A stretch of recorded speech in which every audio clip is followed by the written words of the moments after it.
Ես չեմ ուզում շատ պաշտոնական զրույցի կամ մենախոսության վերածեմ, կուզենամ ինչ-որ ժամանակ հիմնական մտքերը արտահայտեմ, հատկապես առօրյական, դրանից հետո կուզենամ, որ մենք հարց ու պատասխանի ֆորմատով շփվենք, որպեսզի ավելի բնական լինի եւ այն հարցերը, որ դուք ունեք, տակ եւ պատասխաններ ստանաք։ Ձեզանից շատերը լսել են իմ հանդիպումները հավանաբար YouTube-ում տեղադրված է Լոս Անջելեսի համայնքի հետ, բայց դա ոչինչ չի փոխվում, կարող եք նորից այդ հարցերը տալ,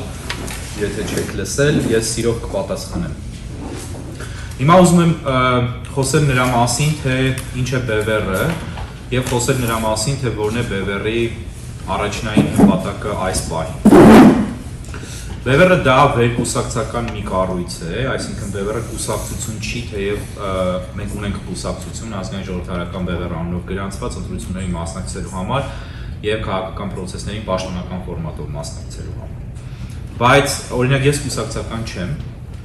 որևէ կուսակցության անդամ երբևէ իմ կյանքում չեմ եղել եւ հիմա էլ չեմ։ Նույնը Արա Պապյանն, ընդհանրապես BWR-ում կարծեմ 1 թե 2 հոգի են խորհրդի անդամներից, 10 անդամներից, որոնք կուսակցական են, որոնք BWR կուսակցության անդամ են։ Մնացածը կուսակցական չեն։ Ինչի ենք ասում վերկուսակցական, որովհետև տարբեր մարդիկ են, որոնք միգուցե նաև ունեն կուսակցական աֆիլիացիա, օրինակ Սասնա Ծռեր կուսակցությունը կա, Սասնա Ծռերից մարդիկ կան BWR-ում, էտում եւ խորհրդի կազմում, բայց մարդիկ կան, որոնք օրինակ դաշնակցությունից են, դեռևս անդամ են, բայց մեծ BWR-ի աջակից են, այսինքն գալիս են հանրահավաքներին եւ այլն եւ հանկարծ մի օր իմանում ենք, որ այդ մարդիկ դաշնակցությունից են, մարդիկ կան, որոնք այլ կազմակերպություններից են, իհարկե հայաստանյան այլ կուսակցություններից էլ կան, փոքր կուսակցություններ կան, բայց բնականաբար մեր շարքերում չկան մարդիկ, որոնք օրինակ ասենք Քոչարյանի թիմից են կամ Սերժ Սարգսյանի թիմից են եւ փառք Աստծո որ չկան։ Եթե կթողնեն այդ թիմերը եւ կհասկանան, որ մենք շատ հակոտնյա ենք այն ուղղությանը, որը իրենք դավանում են, մենք սիրով կընդունենք բոլոր այն մարդկանց, ովքեր կեղտոտված չեն, կեղտի մեջ թաթախված չեն եղել, ուղղակի մոլորված հետևել են մի ուժի եւ հետո հասկացել են, որ այս ուժն է ճիշտ ճանապարհի վրա։ Մենք բաց ենք համագործակցության համար, բայց հասկանում ենք նաեւ, որ դաշտում ոչ բոլորն են կամ ցանկանում համագործակցել, կամ պատրաստ համագործակցել, ինչի համար, որովհետև մենք հասկանում ենք, որ Հայաստանի քաղաքական դաշտի գերակշիռ մեծամասնությունը, եթե դիվանագիտորեն արտահայտվեմ, դա Կրեմլի կողմից կառավարվող ուժեր են։ Եվ սա շատ լուրջ խնդիր է Հայաստանի համար։ Այսօր մենք այն եզակի խոշոր, եւ այստեղ շատ կարևոր է խոշոր բառը, այն եզակի խոշոր քաղաքական ուժն ենք, որտեղ վստահաբար կլինեն այնպիսի ուժեր կամ կան այնպիսի ուժեր, որոնք խոշոր չեն, բայց էլի անկախ են, բայց մենք միակ խոշորն ենք, եզակի խոշորն ենք, ավելի շուտ, որը չի գտնվում Մոսկվայի վերահսկողության ներքո եւ այն եզակի ուժն է, որը առաջարկում է ստեղծված իրավիճակից ելքի ուրույն, սեփական եւ լիովին տարբեր ծրագիր եւ ուղի։ Քան այն, ինչ որ մենք տեսել ենք 30 տարի, քան այն, ինչ մենք տեսնում ենք վերջին 1 տարվա ընթացքում։ BWR-ը կոնկրետ մի ղեկավար չունի, BWR-ը կոլեգիալ ղեկավարություն ունի, եւ սա նույնպես եզակի երևույթ է Հայաստանում։ 10 հոգի են BWR-ի խորհրդի անդամները, խորհուրդը ղեկավար մարմինն է, եւ 10 հոգին ընդունում են ամենակարևոր որոշումները։ BWR-ի աջակիցները եւ մասնակիցները շատ լայն զանգված է եւ այսօր BWR-ը ամենադինամիկ զարգացող, ամենաարագ զարգացող քաղաքական շարժումը, հոսանքը, ուղղությունը, կազմակերպությունը, ինչպես կուզեք ասեք, է թե Հայաստանում եւ թե Սփյուռքում։ Ինչով է սա պայմանավորված, շատ պարզ բանով, մարդիկ հասկացել են շատերը եւ շատերը սկսում են հասկանալ, որ 30 տարի վարվել է մի գիծ, մի քաղաքականություն, երկիրը եղել է մի ուղու վրա, որը բերել հասցրել է այս կետին եւ այս կետից հետո շարունակվում է եւ հասցնելու է հաջորդ տրամաբանական կետին, եթե ոչինչ չփոխվի։ եւ բևեռը այն ուժն է, որը առաջարկում է լիովին հակառակ ուղի նրան ինչ եղել է 30 տարի եւ այն ինչ կա այսօր։ Եվ մարդիկ կան, օրինակ, որոնք քվեարկել են այլ ուժերի այս ընտրությունների ժամանակ եւ հիմա տեսնում եւ հասկանում են, որ այդ ուժերը որևէ բանի ոչ միայն ընդունակ չեն, այլև գործում են Հայաստանի Հանրապետության շահերին հակառակ։ Եվ այդ մարդիկ փնտրում են միտեղ, մի ուժ, մի հենարան, որի հետ կարող են վերջապես հույս կապել եւ որը բոլորովին նոր դեղատոմս է առաջարկում։ Եվ սրանով է պայմանավորված այն, որ մենք աճում ենք շատ ավելի արագ, քան մենք դրան պատրաստ ենք։ Ես վերջին 1 տարվա ընթացքում բավական ճանապարհորդել եմ Սփյուռքով եւ տեսնում եմ մեծ խանդավառություն, որովհետեւ ճիշտ ասած, սա որպես մեծ քաղաքական ուժ մնացել է մեր հասարակության եւ ժողովրդի ըստ էության վերջին հույսը, որովհետեւ ում հետ հույս են կապել, տապալվել է։ Եվ այստեղ մի շատ կարևոր բան կա, որ ես ուզում եմ ասել, կա մի շերտ հասարակության մեջ, վստահ եմ, այստեղ էլ բոլորդ լսած կլինեք, երբ ասում են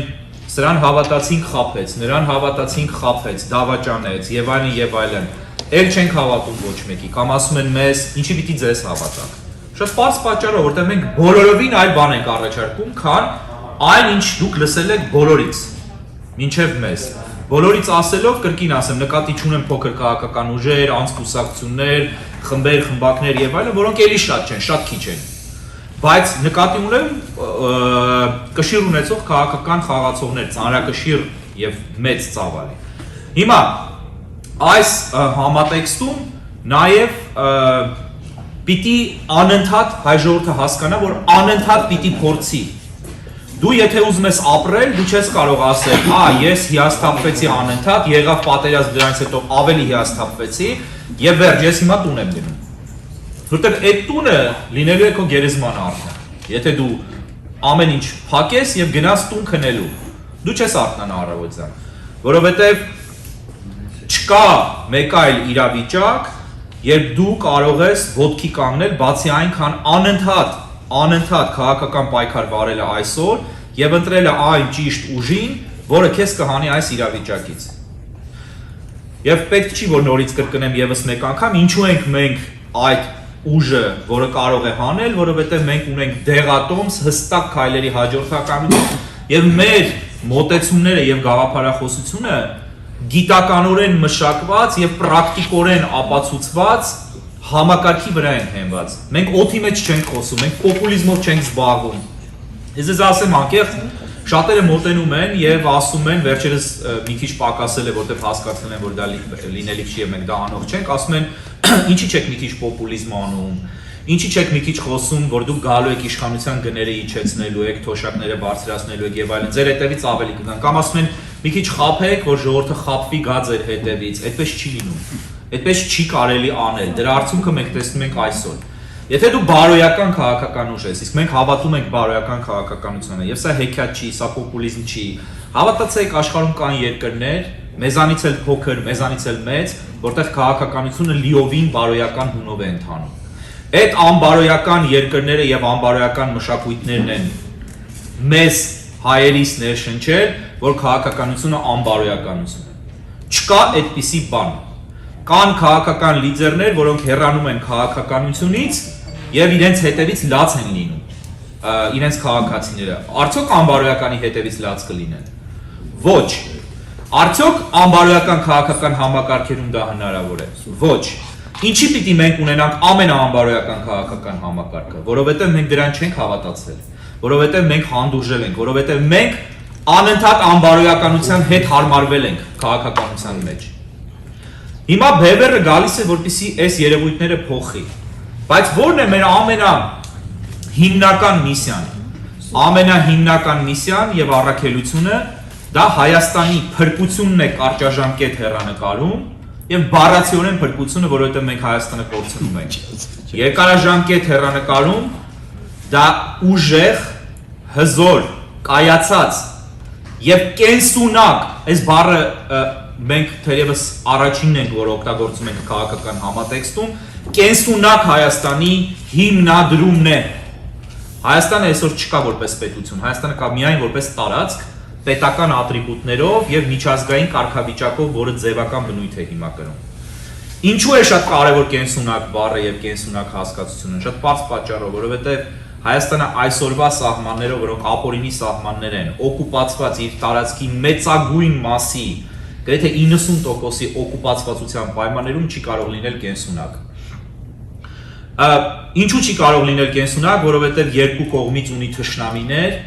որոնք իրենց կենսունակությունը տեսնում են Հայաստանի վերացման մեջ միայն։ Եվ այսօրվա հանցագործ թեզը Հայաստանում, որը մտել է հազարավոր, տասնյակ հազարավոր, եթե չասեմ 100 հազարավոր մարդկանց գլուխներ, որովհետև վարվել է 100 տարի, վերջին 30 տարում նոր եւ շատ առավել վատ ուղղություն է բռնել, դա այն է, որ կարելի է թուրքերի հետ լեզու գտնել, կարելի է հարևանների հետ ապրել եւ Նիկոլ Փաշինյանը բացի Նիկոլ Փաշինյան լինելուց, բացի այն ամենը լինելուց, ինչում մենք իրեն մեղադրում ենք, նաեւ այս գաղափարախոսության կրողն է կամ ինքն իրեն համոզել է, որ դրա կրողն է, որ հնարավոր է լինել, բայց դրա համար անհրաժեշտ է թուրքերին եւ ադրբեջանցիներին տալ այն ամենը, ինչ նրանք ուզում են։ Իսկ թուրքերը եւ ադրբեջանցիները ուզում են Երևանը։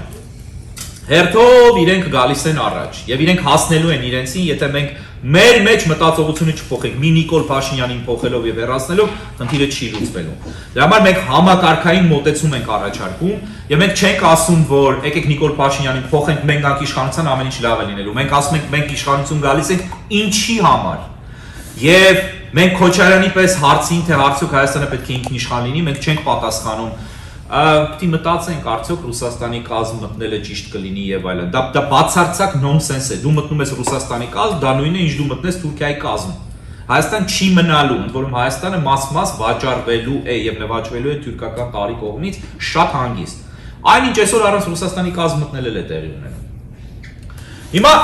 այս համատեքստում հասարակությունը պիտի հասկանա եւս մի բան, մեր ժողովուրդը, որը չի հասկանում, որ մեզանից յուրաքանչյուրը եւ էլի սա պոպուլիստական խոսքեր չի, բոլորս հիշում ենք Նիկոլը ինչ էր ասում։ Նիկոլն ասում էր, դու կարող ես փոխել քո կյանքը եւ այդ մի քաղաքացին դու ես։ Հիշում եք, այդ մի քաղաքացին դու ես, մի 50 անգամ կրկնում էր, այդպիսի հնարք էր կիրառում։ Ես հիմա շատ մանրամասն չեմ հիշում ինչ համատեքստում էր ասում կոնկրետ ինչ նկատի ուներ, բայց դա էր ներշնչում, որ քաղաքացին ուժ է։ Ինքը անում էր դա պոպուլիզմից ելնելով ակնհայտ եւ մենք բոլորս տեսանք ինչ նկատի ունի, որտեղ ինքը բոլոր քաղաքացիների վրա թքած ունեցավ վերջում։ Իմիջիայլոց ասեմ, որ Նիկոլ Փաշինյանին մեղադրում են թուլության մեջ, ես կարծում եմ Նիկոլ Փաշինյանը Հայաստանի պատմության մեջ ցավալիորեն ամենավճռական առաջնորդներից մեկն է, առաջնորդ չասեմ, ղեկավարներից մեկն է։ Տարօրինակ բան եմ ասում, չէ՞, ամենավճռական։ Դուք կարող եք պատկերացնել հայոց պատմության մեջ մի առաջնորդ, որը թքած կունենա մի ամբողջ ժողովրդի վրա, սեփական ժողովրդի վրա, կլինի պետության ղեկին եւ սեփական երկիրը կտանի ոչնչացման ամենավճռական քայլերով, առանց ոչ մի բանից վախենալու, առանց ոչինչի առջև կանգ առնելու։ Այդ մարդը արել է այդպիսի բան։ Եվ հիմա տանում է մինչև ավարտ եւ դա իրեն հաջողվում է։ Հետևաբար արձանագրում ենք, որ դա ամենավճռական ղեկավարն է, որ երբևէ Հայաստանը ունեցել է կամ որ աշխարհում երբևէ գոյություն է ունեցել։ Ցավոք սրտի, ի դժբախտություն մեզ, վճռական շատ բացասական առումով։ Հիմա հետ գամ այդ մի քաղաքացու թեմային։ Մենք պիտի հասկանանք, եւ սա կրկնեմ դրա համար այսի Նիկոլի մասին, սա պոպուլիզմ չէ։ Յուրաքանչյուր քաղաքացի, եթե համարի, որ իր ձայնը, իր արածը անգամ Սփյուռքում, եւ պատահական չի, որ մեր համակիրները եւ աջակիցները շատ ակտիվ են այսօր Սփյուռքում։ Եթե յուրաքանչյուրը ոտքի կանգնի, սկսի ակտիվորեն պայքարել այն ձևաչափում, որում ինքը տեսնում է իրեն, որում բևեռը տեսնում է իրենց, ապա մենք կարող ենք փրկվել։ Մեզ որևէ մեկը չի կարող փրկել, ներառյալ մինչև այսօր մեզ պահպանող եւ պաշտպանող Միացյալ Նահանգները, եթե մենք ընդդիմանանք փրկվելուն, ինչպես ընդդիմացել ենք պատերազմից առաջ, հատկապես պատերազմի ժամանակ եւ առավել հատկապես պատերազմից հետո։ Հայաստանը եւ հայ ժողովուրդը իր լռությամբ միջնորդավորված կերպով համաձայնել է, որ իրեն չօգնեն, որ իրեն չփրկեն եւ մերժել է օգնությունը։ Արել է դա Նիկոլ Փաշինյանի ձեռքով եւ իր ռեժիմի ձեռքով, բայց քանի որ ինքը անգամ եթե դեմ է դրան, այնուամենայնիվ հայ հասարակությունը համաձայն է դրան, ինքնաոչնչացման, որովհետեւ ոչինչ չի ձեռնարկում դրա դեմ։ Կամ ձեռնարկում է արթնանալով եւ միանալով բևեռին, բայց դա տեղի ունենում շատ դանդաղ քայլերով։ Հետևաբար, եթե յուրաքանչյուր հայ դադարի մտածել, որ մեր փոխարեն ամեն ինչ որոշված է, մենք ինչ կարող ենք անել Ռուսաստանի, Թուրքիայի դեմ, եթե տականք ստերը, որոնք սուտ են կասեն թե ինչու, թե իբրև թե Հայաստանը պատերազմում էր 80 միլիոնանոց Թուրքիայի դեմ, ՆԱՏՕ-ի երկրորդ բանակի դեմ, Պակիստանի դեմ, Ադրբեջանի դեմ եւ այլն, եւ Ռուսաստանի անունը այդ բանը ասողները չեն տալիս, եթե այդ ստերը մենք ջախջախենք եւ հասկացնենք մարդկանց, որ այդպես չի եւ մեզանից յուրաքանչյուրը կարող է ոտքի կանգնելով փոխել երկրի ճակատագիրը եւ փրկել, մենք կփրկվենք։ Ասեմ բացատրեմ ինչու Հայաստանը չէր կռվում Պակիստանի, Թուրքիայի, ՆԱՏՕ-ի երկրորդ բանակ Թուրքիայի եւ այլնի դեմ, շատ բարձ պատճառով, որովհետեւ թուրքական բանակը չէր կռվում Հայաստանի դեմ, կռվում էին առանձին ստորաբաժանումներ թուրքական բանակի, թուրքական ղեկավարության, հրամանատարական կազմի մասնակցում էին, պլանավորել էին պատերազմը անշուշտ, կռվում էր Ադրբեջանը, Պակիստանը աջակցում էր, բայց դա ոչինչ չի նշանակում։ Իսրայելի պետությունը իր երկու հայտնի պատերազմների ժամանակ 20-րդ դարի կռվել է մի շարք արաբական գերտերությունների կոալիցիաների դեմ, որոնց համեմատությամբ ինքն ուղղակի զենք չուներ եւ հաղթել է, ջախջախել է։ Խնդիրը նրանում է կայանում, որ Ռուսաստանը դավաճանեց Հայաստանին, թեև երբևէ հավատարիմ չէր եղել Հայաստանին, հերթական անգամ խաբեց Հայաստանին 30 տարի, որպեսզի գործարք կայացնի թուրքերի եւ ադրբեջանցիների հետ, հասավ իրենին, գործարքը կայացրեց, վաճառեց, դավաճանեց եւ թույլ տվեց, որպեսզի ամեն կողմից բսկտեն եւ ներսից ուներ աջակից։ Հայաստանի ներսում Ռուսաստանը եւ Թուրքիան եւ Ադրբեջանը ունեին չափազանց կարևոր աջակից, դա ռեժիմներ։ Հիմա այս իրավիճակում ժողովուրդը մտածում է, որ շատերը ինչ կարող ենք անել որոշված է։ Սա նույն բանն է, թե մենք ասենք, գիտեք ինչ կա, մեզ եկել են սպանելու եւ մենք ոչինչ չենք կարող անել, եկեք ինքնասպանվենք։ Եվ դեռ քեզ չեն սպանել, դանակով կանգնած են քո առջև, բայց դու ունես գործիքակազմ, դու ունես մի քանի մետր այն կողմ դուռ, եթե հասնես այդ դռանը եւ բռնակը բացես, փականը բացես, ներս կգան քեզ փրկողները, որովհետեւ իրենց ձեռնտու է որ դու չսպանվես։ Որտեղ իրենց քո բնակարանը պետք է քո բնակչությամբ, ոչ թե իրենց պոտենցիալ հակառակորդի բնակչությամբ։ Եվ այստեղ խոսքը գնում է Արևմուտքի եւ Թուրքիայի հակասության մասին։ Այսինքն, մենք չունենք այդ գիտակցությունը այսօր, մենք մտածում ենք մեր փոխարեն որոշել են, դե եկեք մեռնենք։ Ես սրանից ավելի աբսուրդ բան երբևէ որևէ ժողովրդի, որևէ հասարակության մոտ չեմ տեսել։ Բայց ժողովուրդը մեղավոր չի, հասարակությունն է մեղավոր։ Մեղավոր է, որովհետև մեզ անընդհատ ներշնչել են, անընդհատ մեր ուղեղները լվացել են եւ ամեն ինչ արել են, որպեսզի մենք դեգրադացված, այսինքն ապականված մտածողությամբ հասարակություն դառնանք, մտածելու անընդունակ, որպեսզի մեզ մանիպուլացնեն եւ տանեն այն ուղղությամբ, որով իրենք ուզում են տանել եւ տարել են եւ հիմա պիտի գործը ավարտեն եւ հանկարծ կա բևեր, որը խանգարում է։ Հետեւաբար պետք է ավելի շատ հուսալքել հայ ժողովրդին, պետք է որ Նիկոլ Փաշինյանը շատ ավելի բացահայտ խոսի այդպիսի բաներ, ինչպիսի օրինակ երբ խոսում է Արցախի մասին, այլևս բացահայտ անվանում է Արցախը Արևմտյան Ադրբեջանի շրջաններ, երբ ասում է, որ այդ Չայզամի եւ Էյվազլի դադար մի կողմ թողնենք, երբ ինքը բացահայտորեն խոսում է այն մասին, որ պիտի Արցախը չպիտի լիներ Հայաստանի կազմում, երբ ինքը ընդամենը 1.5 կամ 2 տարի առաջ իրեն պատրտում էր Ստեփանակերտում, թե Արցախը Հայաստան է եւ վերջ, այստեղից դուք կարող եք ամբողջ կեղծությունը հասկանալ իր արածների եւ ասածների եւ այս ամեն ինչը արվում է, որպեսզի մենք բարոյա լքվենք, որպեսզի մենք համակերպվենք մեր ոչնչացման հետ, որպեսզի մենք որպես պրոֆեսիոնալ գաղթող ժողովուրդ արտագաղթենք, իսկ մենք պրոֆեսիոնալ գաղթողներ ենք, մեզանից ավելի պրոֆեսիոնալ արտագաղթող աշխարհում չկա, որևէ ժողովուրդ չկա։ Եվ դա անում են, որպեսզի տիրանան մեր երկրին, մեր հայրենիքին, եւ տիրանում են, եւ տիրանալու են։ Տնտեսության մասին խոսակցությունները մեր հասարակության մեջ ներդրել են չարչիական մտածողություն, երբ տնտեսությունը, ոչ թե տնտեսություն, այլ ֆինանսական շահը առավել բարձր է, քան ազգային պետական շահը։ Եվ դրա արդյունքում այսօր շատերը ասում են, ինչ վատ կլինի թուրքերի հետ եղբայրություն կանենք, սահմանները կբացվի եւ այլն։ Սահմանները բացվելուց Հայաստանում շահելու է միայն մեկ ընտանիք, դա Սուքիասյանների ընտանիքն է։ Այո։ Եվ երկրորդ ընտանիքը դա Փաշինյանների ընտանիքն է։ Ուրիշ որևէ ընտանիք չի շահելու դրանից։ Հիմա մենք պետք է հասկանանք մենք ուր ենք գնում եւ ինչ ենք անում։ Եվ գանք երկրորդ գլխավոր հարցին, որով ես սկսեցի, որն է Բեբերի կարճաժամկետ հեռանկարը եւ ծրագիրը։ Դա հայ ժողովրդի արտնացումն է։ Ստեղծվել է մի անչափ աբսուրդ, անհեթեթ, ցավալի ողբերգական իրավիճակ, երբ մենք կանգնած ենք թշնամու մեզ ոչնչացնելու մարտահրավերի առջև, թշնամու կողմից ոչնչացվելու, եւ մենք փոխանակ պայքարենք արտաքին թշնամու հետ նոր ոգու վերելքի պայմաններում, մենք ոգու ոչնչացման պայմաններում պայքարում ենք, կյանք ենք դրել ներքին թշնամու եւ ինքներս մեր կոմայի, մեր ժողականության, մեր մահվան հետ համակերպելու դեմ պայքարելու վրա։ Այսինքն մենք մեր պայքարը, որ պիտի լիներ միաստիճան, արտաքին թշնամու դեմ եւ այդտեղ մենք կարող էինք հաղթել, այնպես են արել, այնպեսի վիճակ են ստեղծել եւ շարունակում են ստեղծել, որ մենք ստիպված ենք պայքարել ներքին թշնամու դեմ։ Եվ մենք, որ ներքին թշնամին հաղթահարվի եւ պարտվի, մենք վստահաբար հաղթելու ենք արտաքին թշնամուն։ Հավատացեք, այսօր շատ բարենպաստ իրավիճակ է ստեղծվել այս կործանման պայմաններում անգամ Հայաստանի եւ հայ ժողովրդի համար ձեռք բերելու կարևորագույն, հզորագույն դաշնակիցներ, մասնավորապես Միացյալ Նահանգների տեսքով։ Ինչու շատ պարզ պատճառով, որովհետև կեղծ եւ սինեն են բնդումները, թե Թուրքիա եւ Միացյալ Նահանգները ՆԱՏՕ-ի դաշնակիցներ են, այդ նույն տարբերակով Հայաստանը եւ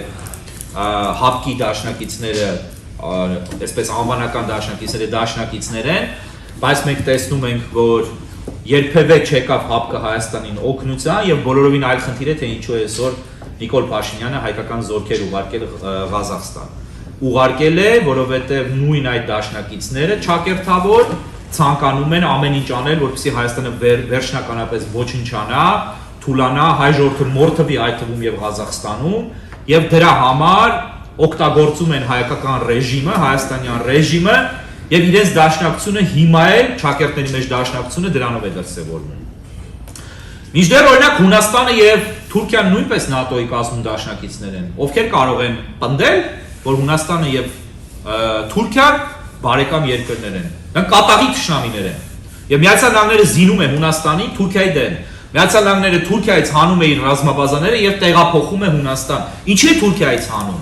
Ինչու է 35-երի ծրագրից հեռացվեց Թուրքիային։ Որովհետեւ Թուրքիան այսօր Ռուսաստանի ամենակարևոր դաշնակիցն է աշխարհում։ Եվ հենց դրա համար է, որ Ռուսաստանը վաճառեց Հայաստանին Թուրքիային։ Միացյալ Նահանգները ցանկանում է որպես գերտերություն, ցանկանում է արդեն Չինաստանը խնդիր եւ գլխացավանք է Միացյալ Նահանգների համար։ Եվ եթե հետևենք բուն ամերիկյան քաղաքագիտական մտքին, մենք կլսենք մի կարծիք, որի հետ բոլորը համաձայն են։ Անկամ ամերիկյան պոպուլիստ որոշ քաղաքական գործիչներ, որոշ կոնգրեսականներ, որոշ սենատորներ, որոնք պոպուլիստ են եւ հանդես են գալիս ուլտրա ազգայնականության, ամերիկյան ազգայնականության տեսանկյունից եւ դիրքերից։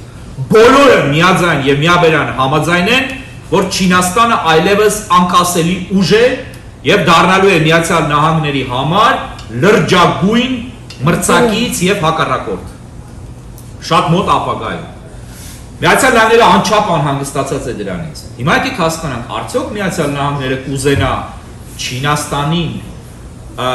Չինաստանից լիովին տարբեր, շատ ավելի ագրեսիվ, անչափ վտանգավոր գերտերություն ստանալ իր համար ամենակարևոր տարածաշրջանում Մերձավոր Արևելքում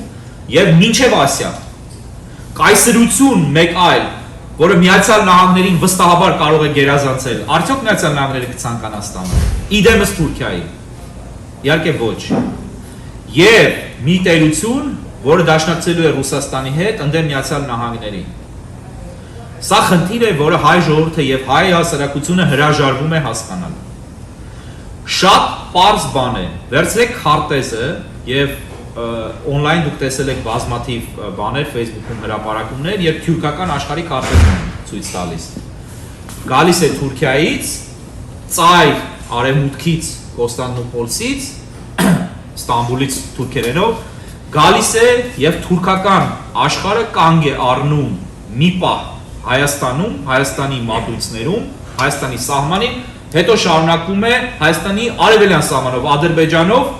դեպի վերև եւ դեպի աջ Կասպից ծովի մյուս կողմով դեպի մինչև Չինաստան, մինչև Շինջան, որը թուրքերի պատմական հայրենիքն է, Չինաստանի ծայրամասային Շինջան նահանգը։ Թուրքերը ձգտում են դեպի Շինջան եւ պատահական չի, որ վերջին տարիներին Թուրքիան պայմանավորվածություն ուներ Չինաստանի հետ գաղտնի պայմանավորվածություն, որ սատարում են միմյանց եւ Թուրքիան пассив է իրեն պահում Շինջանում, չի ակտիվացնում թուրքերին, բուն թուրքերին, որոնք իրենց նախահայրերի հետնորդներն են, եւ փոխարենը Չինաստանը բարեհաճ է գտնվում Թուրքիայի հանդեպ եւ անգամ դաշնակցային համագործակցության մեջ են։ Այսօր անգամ այդ հարցով է Հայաստանը շահում, որովհետև արդեն լարում է մտել Չինաստանի եւ Թուրքիայի միջև, որտեղ Թուրքիան չի պահում իր պայմանավորվածությունը հերթական անգամ։ Թուրքիան հստակորեն սկսել է խառնել Շինջանը եւ ույգուրներին սկսել է դարձյալ ակտիվացնել։ Սա հստակ ցույց է տալիս, որ միակ խցանը թուրքական աշխարհի միավորման ճանապարհին փոքրիկ Հայաստանի Հանրապետության, մեծ Հայաստանի Հանրապետության այն փոքրիկ հատվածն է, որը մնացել է այսօր հայերի վերահսկողության ներքո, որը օկուպացված չէ, բայց արդեն դա էլ է օկուպացված։ Այսօր մեր Հայաստանի Հանրապետությունը օկուպացված է Ռուսաստանի եւ ըստ էության թրքամետ կառավարության ռեժիմի կողմից։ Բայց ռուսական զորքեր կան Հայաստանում, հետեւաբար Հայաստանը գտնվում է դարձյալ ռազմական օկուպացիայի ներքո։ Հիմա այս իրավիճակում, եթե քարտեզին նայեք, պատկերացրեք թուրքական աշխարհը միավորվում է։ Դա Միացյալ Նահանգների, ինչպես անգլերենով են ասում, worst nightmare-ն է, այսինքն վատթարագույն մղձավանջն է։ Եվ երբ մեզ ներշնչում են եւ ասում են, որ ընտրությունը կամ ռուսերն են կամ թուրքերը, մենք պետք է հասկանանք, որ տարբերություն չկա, երկուսն էլ գործում են մեկ ճամբարում։ Ընտրությունը այն է, ինչ առաջարկում է խոշոր ուժերից միայն ԲԲՌ-ը։ Դա Միացյալ Նահանգների հետ դաշնակցությունն է, զուգահեռված Ֆրանսիայի եւ Ֆրանսիայի թիկունքում կանգնած, որի անդամ է նույն Ֆրանսիան Եվրամիության հետ։ Նաեւ ԲԲՌ-ը հանդես է գալիս դիրքորոշման, որ անհրաժեշտ է անպայմանորեն դաշնակցային հարաբերություններ հաստատել, նաեւ այդպիսի խոշոր միջազգային խաղացողների հետ, ինչպիսին Սաուդյան Արաբիան է, ինչպիսին Արաբական Միացյալ Էմիրություններն են, ինչպիսին Բահրեյնն է, սաուդական հիմնական դաշնակիցները, Քուվեյթը եւ ելի մի շարք պետություններ, որոնք գտնվում են սաուդական ծիրում, Եգիպտոսը։ ԲԲՌ-ը խոսում է նաեւ Հնդկաստանի մասին, որովհետեւ Հնդկաստանին անչափ ձեռնտու է Հայաստանի պահպանումը եւ մնալը տարածաշրջանում, որովհետեւ դա իր ելքն է դեպի Եվրոպա, եւ որովհետեւ նաեւ Պակիստանը Թուրքիայի դաշնակիցն է եւ մնալու է որպես Թուրքիայի դաշնակից։ Հետևաբար մենք պիտի հասկանանք, որ միջազգային առումով ձեռնտու հանգամանքներ կան, բայց մենք ընտրել ենք անհուսության, ինքնասպանության ճանապարհը եւ մեր առջեւ կանգնած դանակավորին հրաժարվում ենք մի պահ գոնե մեկ հարված հասցնելու, հրելու մի կողմ եւ մինչեւ ինքը կստապվի բացելու դուռը։ Մենք ասում ենք ոչ, կա դանակավոր, դրան հետևում էլ մարդ չկա, թեև տեսնում ենք որ կա, եւ ասում ենք պատոհանը մեր հետևում է, մենք ցածկում ենք դուրս, մենք բարձրացել ենք պատոհանի վրա եւ հիմա վերջին ցածկը պիտի անենք։ Այս վիճակում ենք մենք եւ սրա դեմ է պայքարում ԲԲՌ-ը։ Ես հաճախ ասում եմ հետեւյալ արտահայտությունը եւ ելի կրկնեմ, ցավոք սրտի ստեղծվել է մի իրավիճակ, որ կամ Հայաստանում կլինի ժամանակավոր կառավարություն, որը կբերի ազգային ժողովրդավարական ԲԲՌ-ը, կամ Հայաստանում կիշխեն թուրքերը։ Եվ նկատի չունեմ այն թուրքերը, որոնք կարելի է պատկերավոր ասել իշխում են, այլ այն թուրքերը, որոնք էթնիկ թուրքեր կլինեն։ Այսինքն Հայաստանը կդառնա Թուրքիայի վիլայետ,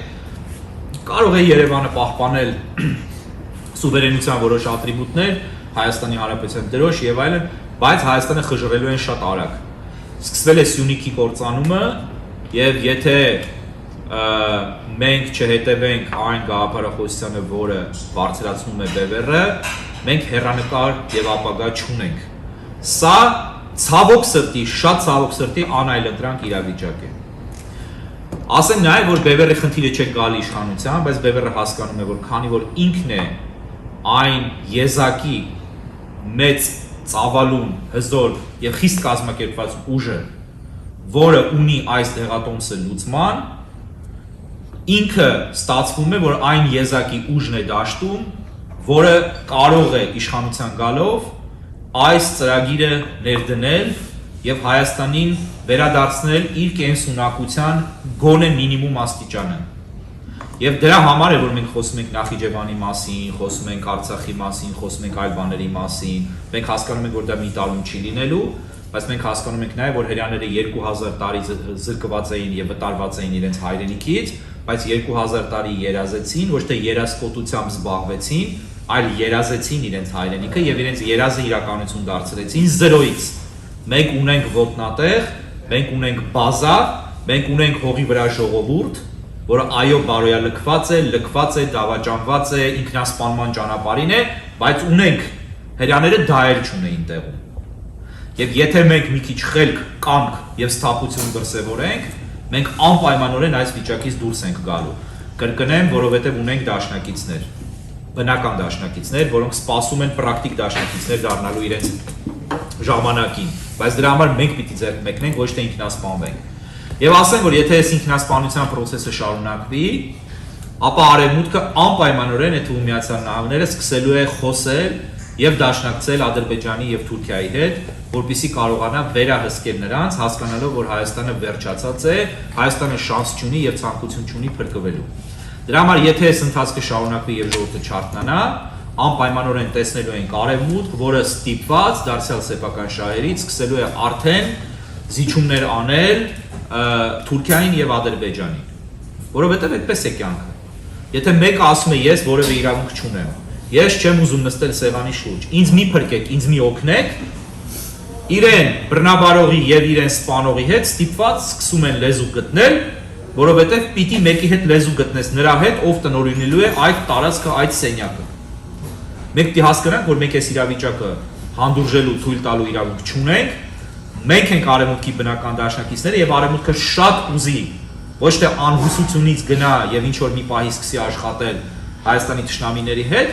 այլ շատ ուզի, որպեսզի Հայաստանը լինի, որտեղ հասկանալի է, չէ՞ որ Հայաստանը երբևէ չի դառնալու կայսրություն։ Հասկանալի է, չէ՞, որ Վլսենյան Հայաստանի կատարյալ վերականգնման պայմաններում անգամ եւ մենք հասկանում ենք, որ դա առաջիկա 5-10 տարիներին չի լինելու, չէ՞, բայց կարող է եւ լինի, ով գիտի։ Բայց ամենայն հավանականությամբ չի լինի, բայց կարող է Թուրքիան օրինակ սկսի քանդվել եւ եթե մենք պատրաստ լինենք որպես պետություն գաղափարախոսություն ունենանք, որպես հասարակություն այլևս բարոյազրկված չունենք, մենք շատ հանգիստ կարող ենք քայլեր կատարել եւ վերականգնել մեր ինքնիշխանությունը որոշակի սահմանների մեջ, քայլային, հետապային։ Եկեք նայեք նա պատմությանը, թուրքերը եկան նույն Շինջանից, որ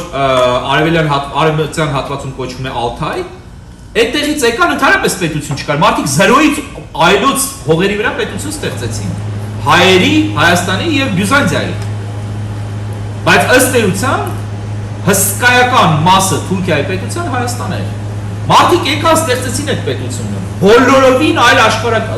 աշխարհամասից։ Եվ մենք չենք կարող ինչ-որ մի օր վերականգնել մեր պետությունը, մեր հայրենիքի օրինական իրավական սահմանները։ Եկեք հասկանանք նաև, որ մեզ ներշնչում են, որ մենք իրավունքներ չունենք։ Բոլոր նրանք, ովքեր ասում են, որ Սևրը ապօրինի է, այսինքն օրենք այլևս չի գործում, ուժը կորցրած է ավելի շուտ։ Բոլոր նրանք, ովքեր ասում են Լոզանի պայմանագիրը, անգլերենով ասած cancel է արել, չեղարկել է Սևրի պայմանագիրը։ Բոլոր նրանք, ովքեր ծիծաղում են Վլսենյան իրավարար վճռի վրա, դրանք բոլորը ծառայում են ռուս-թուրքական շահերին, հասկանալով թե չհասկանալով։ Ճիշտն ասած, եթե ինձ հարցնեք, ես 1 գրամ կասկած չունեմ, որ բոլորն էլ հասկանում են այդպիսի բաներ ասողները, ինչ են ասում։ Ինչու, որովհետև հնարավոր չի չհասկանալ։ Ինչու հնարավոր չի, որովհետև մենք առավոտից գիշեր դրա մասին ենք խոսում։ Փաստերով բացատրում ենք։ Արա Պապյանը, որ այս հարցի մեր ժողովրդի միակ ներկայացուցիչն է, որը այս հարցը բերել է հրապարակ, բացել է բոլորի աչքերը, այդ թվում Բևերի, Բևերականների, Բևերի Կորիզի եւ այլն։ Ասում է սա 10 տարուց ավելի ժամանակ։ Եվ բոլորը լսել են Պապյանին։ Եվ եթե մարդիկ շարունակում են այդպիսի բան ասել, ուրեմն իրենք հետևում են հստակ դավաճանական օրակարգի։ Գիտակցեն դա դավաճանական է թե ոչ, էլի ես գրեթե չեմ կասկածում, որ լավ էլ գիտակցում եմ, որ դավաճանական է։ Այսինքն, այս խնդիրները մենք պիտի հասկանանք եւ պիտի հասկանանք, որ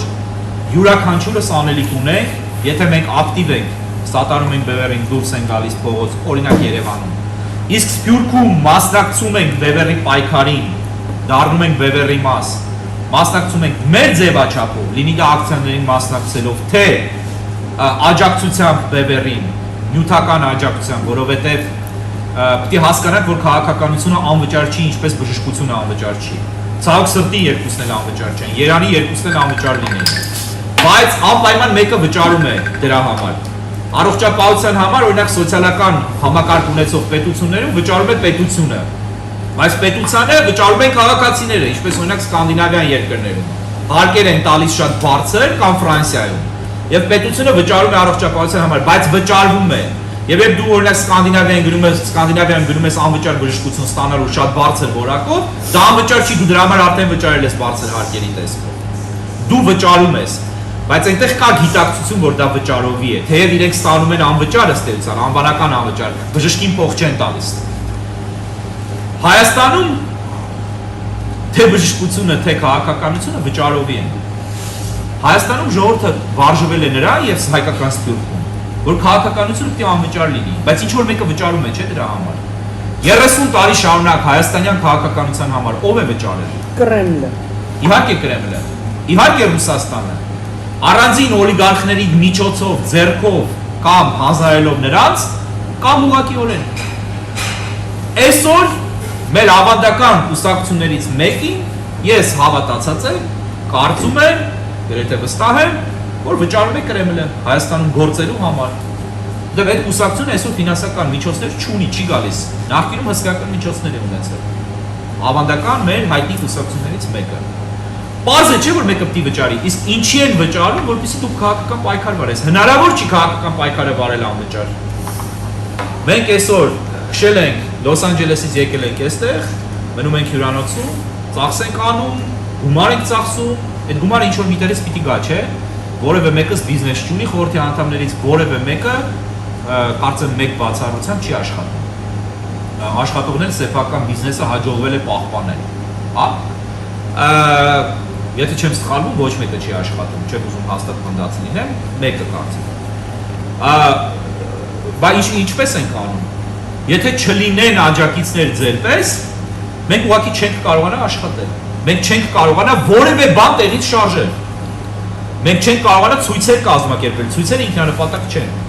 Դրանք ոգեշնչում են, դրանք ցույց են տալիս, որ կա պայքարող զանգված, դրանք գեներացնում են ալիք եւ կրակը վառ են պահում, մինչեւ մեզ կհաջողվի ամբողջ ժողովրդին ոտքի հանել։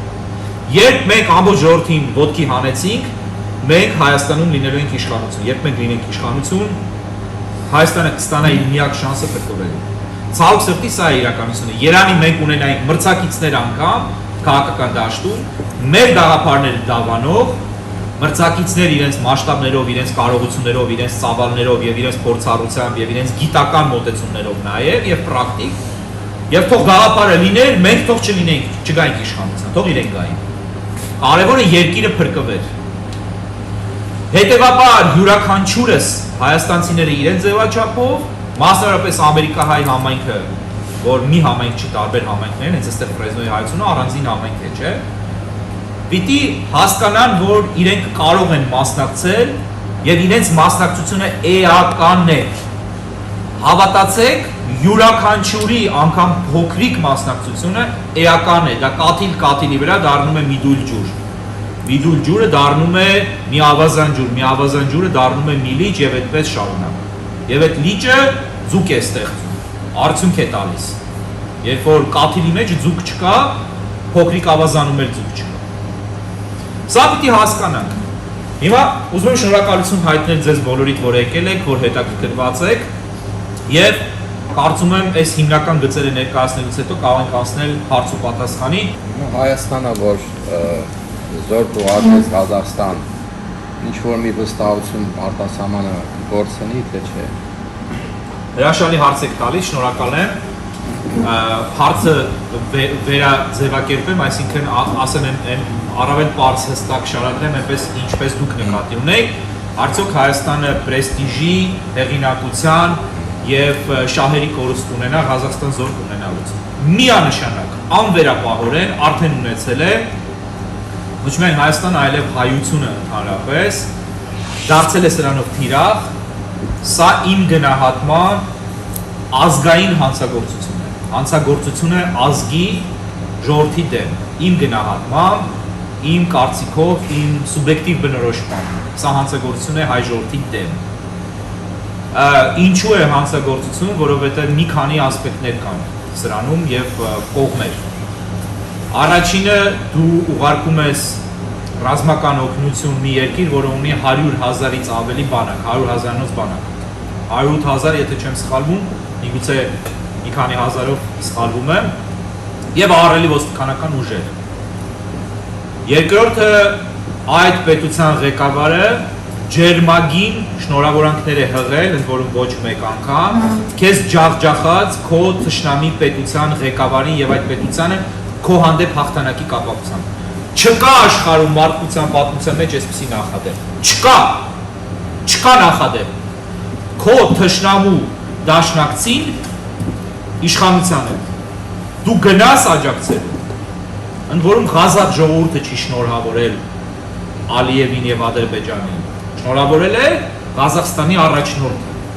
Եվ դու առաջնորդի կոչով գնում ես Ղազախստանում ռազմական օպերացիա իրականացնել։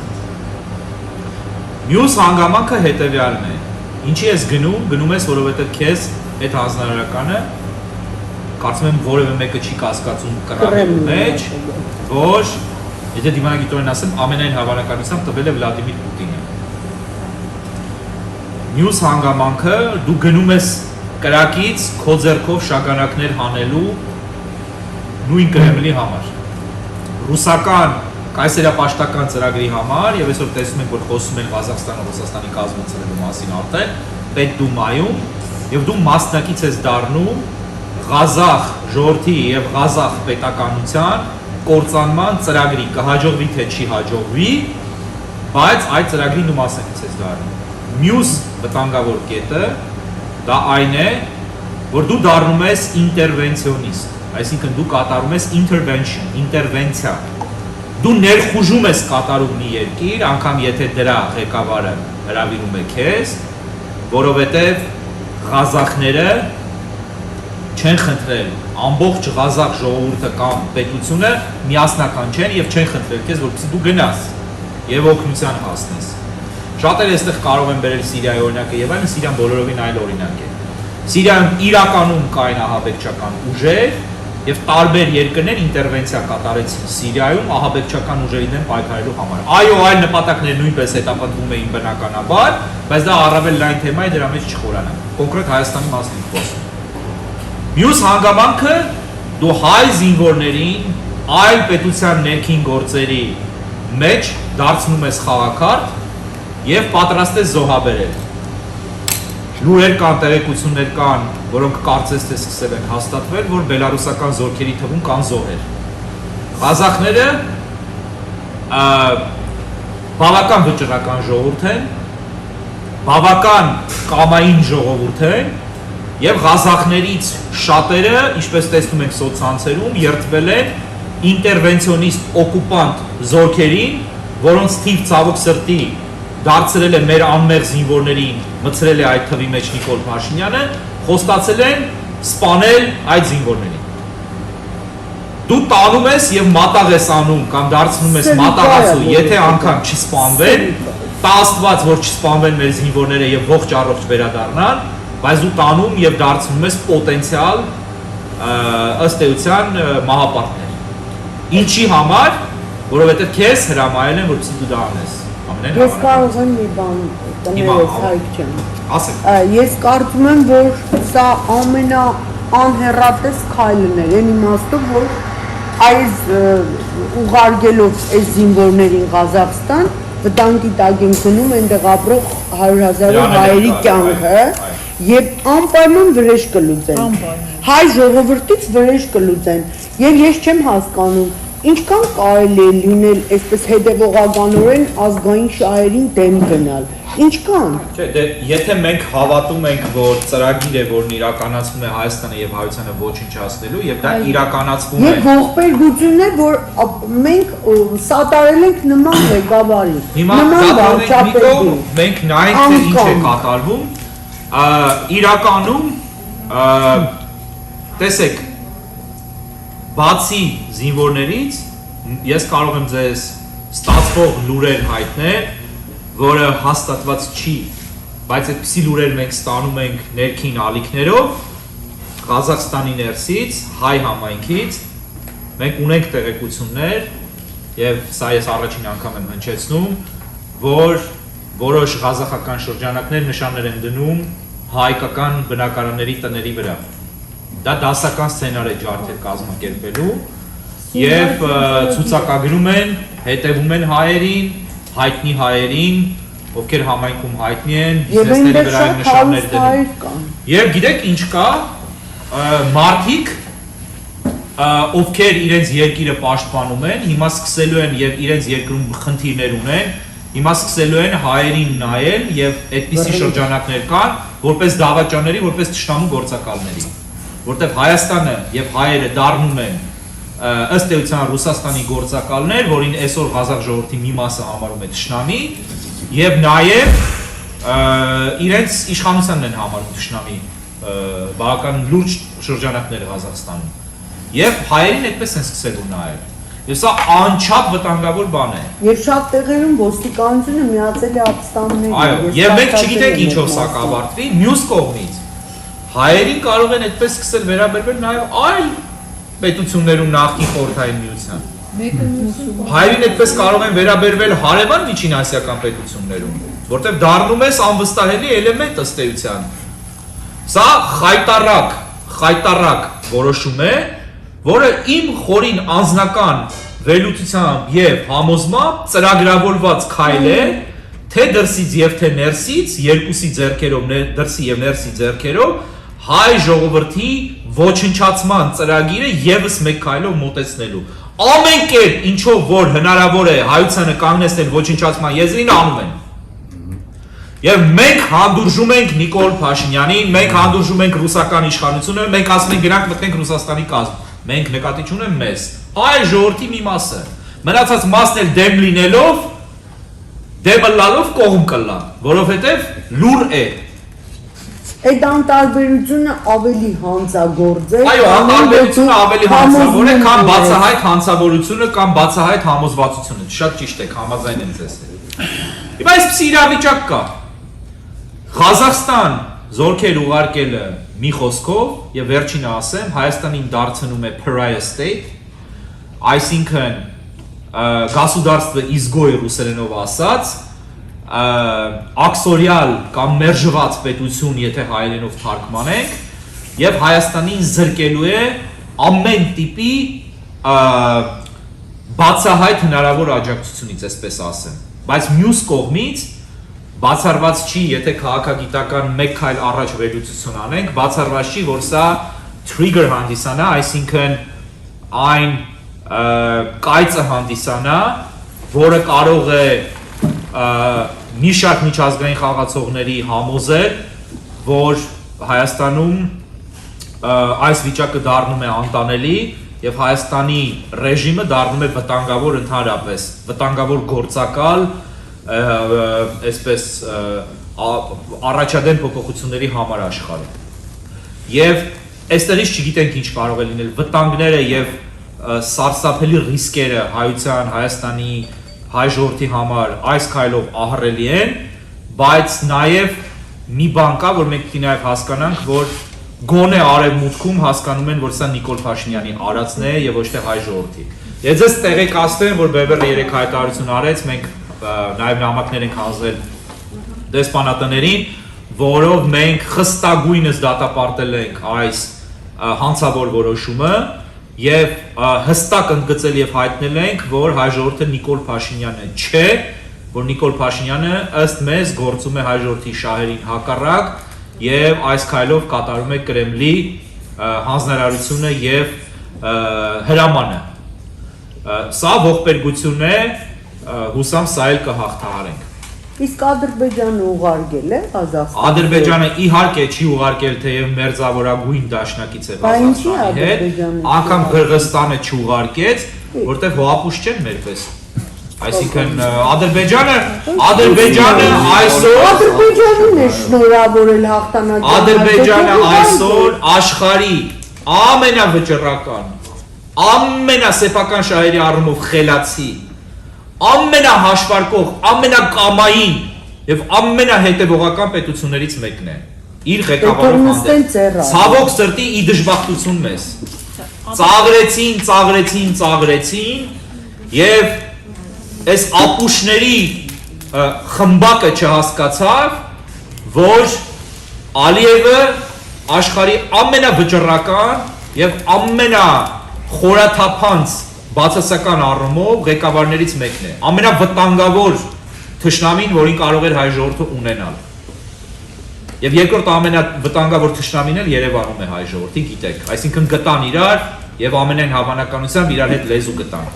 Սա է ցավալիորեն իրականությունը։ Qırğızstանը, որ հարևան պետություն է Ղազախստանին, հրաժարվեց զորքեր ուղարկել, որովհետեւ մեր պես չեն եւ տեսեք հայ ժողովուրդը չի բողոքում, զինվորների ծնողները չեն բողոքում, որոնց ուղարկեց Ղազախստան։ Զինվորների ծնողները չեն բողոքում, ժողովուրդ։ Բևերն է բողոքում։ Հասարակությունը փողոց չի թափվում, չի ասում մեզ մի տարեք, մի դարձրեք մատաղացու։ Մեր համայնքը կջնջեն, կոչնչացնեն։ Չի ասում, որ Հայաստանը, եթե ասենք Ղազախստանում հեղափոխություն տեղի ունենա եւ ապստամբները հաղթեն, ինչ է լինելու Հայաստանի հետ հարաբերությունները Ղազախստանի։ Մտածել եք։ Ղազախստանի նոր իշխանությունները ինչ են անելու։ Ադրբեջանի հետ դառնալու են բացահայտ եւ բացարձակ դաշնակիցներ, որտեղ Ադրբեջանը զորք չի ուղարկել, հայերը ուղարկել են։ Եվ դրանից հետո մենք Ղազախներին մեղադրելու ենք։ Մի ժողովուրդ, որը որոշակի պայմաններում, այսինքն այլ ղեկավարություն ունենալու պայմաններում, շատ դրական է եւ միջև այսօր էլ իրենք դրական են տրամադրված եղել ժողովուրդը, հայ ժողովրդի հանդեպ։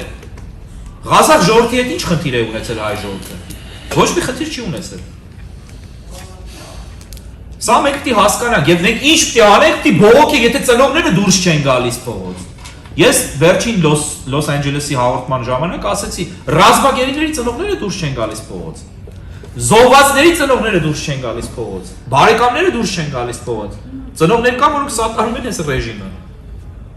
Սա ազգային ողբերգություն է։ Դրա համար յուրաքանչյուրս պիտի նաև իրազեկենք մեր ընկերներին, մեր բարեկամներին։ Այս սեղանի շուրջ մարդիկ են նստած, որոնք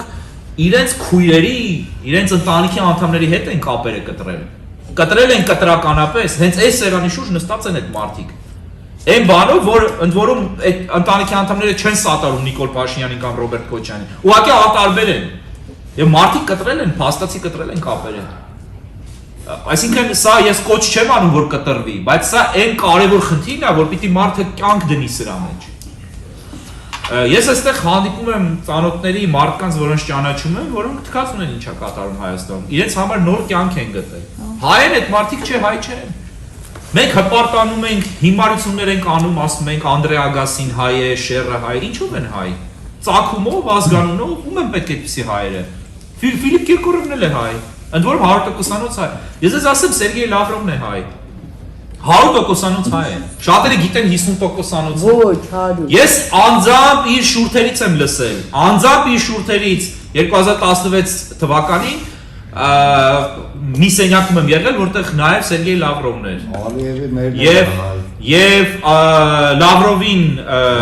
դիմեցին եւ ասեցին ձեզ որպես 50%-անոց հայ Երևանում։ Ասեց ես 50, ինձ մի վիրավորեք, ասեց ես 50%-անոց հայ չեմ, ասի ես 100%-անոց հայ եմ։ Փաշինյանն էլ է։ Լավրովը Հայաստանը կործանող ամենաանկյունաքարային դեմքերից մեկն էր եւ շարունակում է ոչնչացնել Հայաստանը եւ Ադրբեջանի լավագույն դաշնակիցն է։ Միշուստին։ Հիմա այս մարդիկ հայեր են, չէ՞ ինչ հայեր։ Ժողովուրդ եկեք ստապվենք, հայերը նրանք են, ովքեր այսօր պայքարում են, ովքեր վաղը պայքարելու են։ Նրանք են, ովքեր ունեն գիտակցություն, ոչ թե նրանք են, ովքեր բիզնեսներ են դրել ու մոռացել են ամեն ինչի մասին։ Մի հատ էլ ասում են մենք քաղաքականությամբ չենք զբաղվում եւ չենք զբաղվելու, ոնց թե։ Երկիրը կործանվում է, դուք համարում եք, որ սա քաղաքականություն է։ Այսօր թանգարանում կարտացինք մեր բոլոր կոմունիստ հայերը, ովքեր որ քանդել են, չէ, երկիրը։ Ասել են այս Թուրքիան կարմիր Թուրքիան է, այս ուրիշ Թուրքիա է, այս թուրքերը ուրիշ թուրքեր են, իրանց հետ մի կռվեք։ Ոնց են տվել Ղարսի բերդը։ Որպեսի իշխանությանը հանենք, դավաճան իշխանությանը հանենք, իսկ թվում է քրիտիկական մասսա է պետք, որ ժողովուրդը փողոց դուրս գա։ Թվում է մինիմում 50-100 հազար երևի պետք է դուրս գա։ Հիմա իմ հարցը սա է, թե արդյոք բևեռը մտածում է, ասենք, այլ ագրեսիվ մեթոդներ օգտագործի, որպես այս տեղեկատվական բլոկադայի մեջ կարողանա մարդկանց լուսաբանի, թե ինչ է պետք։ Հիմա ես այդ ագրեսիվ մեթոդներին երկուսը ասեմ, բոլորդ էլ ծանոթ է, որ օրինակ ռուսական հեղափոխության ժամանակ ոչ հեռուստացույց կար, ոչ ինտերնետ կար, բայց ինչ էր անում Լենինը։ Մարդիկ էր ուղարկում, գնում էին բանակի մեջ են խոսում, բանվորների մեջ են խոսում, ագիտացիա են անում, պրոպագանդա են անում։ Հիմա դա ասենք մեթոդներից մեկն է, հնարավոր է ասենք մարդիկ լինեն, որ բևեռի կողմնակիցներն են եւ տիրապետում են տեսությանը, որ գնան ասենք թեկուզ եւ բանակի մեջ, թեկուզ ասենք գործարաններում, համալսարանի ուսանողության մեջ եւ այլն, այդ բանը տարածեն։ Մեթոդներից մյուսը կարող է լինի, ասենք ինչ որ փոքր բրոշուր կազմի, հարցեր, թե ինչ որ հարցեր եւ կարճ պատասխաններ եւ տարածվի դա ժողովրդի մեջ։ Ես դա համարում եմ մի քիչ ավելի ագրեսիվ մեթոդ, որպեսզի